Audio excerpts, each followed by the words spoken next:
en fait, j'ai fait face à des gens honnêtement inhumains qui pouffaient par moments quand j'intervenais et qui cachent très clairement leur relent nauséabond, islamophobe derrière un texte de loi que eux trahissent.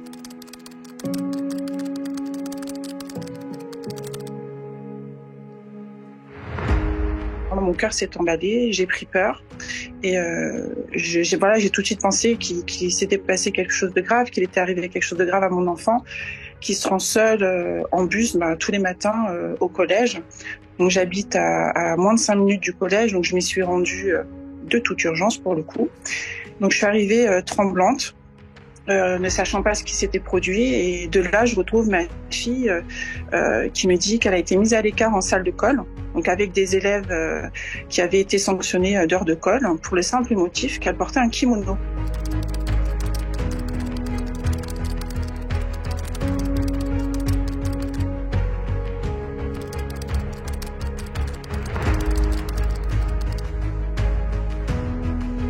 Donc elle portait ce jour-là un pantalon, un t-shirt et un kimono léger et ouvert.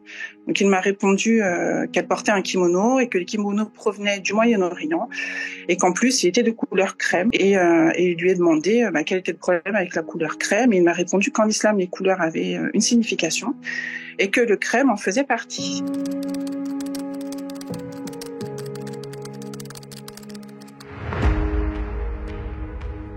J'ai eu un exemple d'une élève, c'est une 3e également, mais elle met des kimonos pareil, franchement qui cachent ses bras, qui cachent de dos, qui cachent son corps. Et mais vu que par devant elle a un pantalon large mais elle a un crop top, ça va rien lui dire parce qu'on voit son ventre et que ça justifie que ce n'est pas, qu'elle ne le porte pas pour raison religieuse.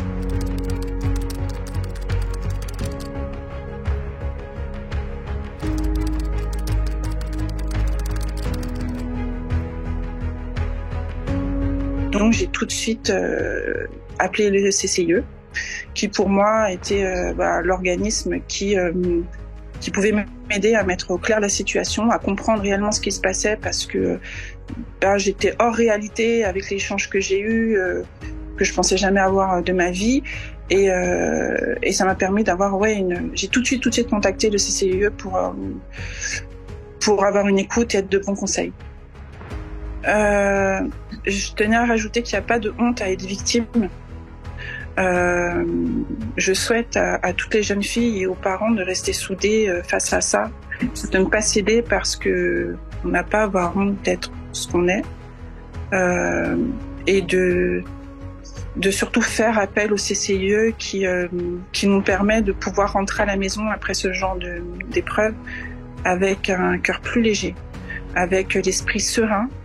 Et là où c'est le plus important, c'est qu'il nous permet de faire valoir nos droits et d'utiliser les bonnes armes.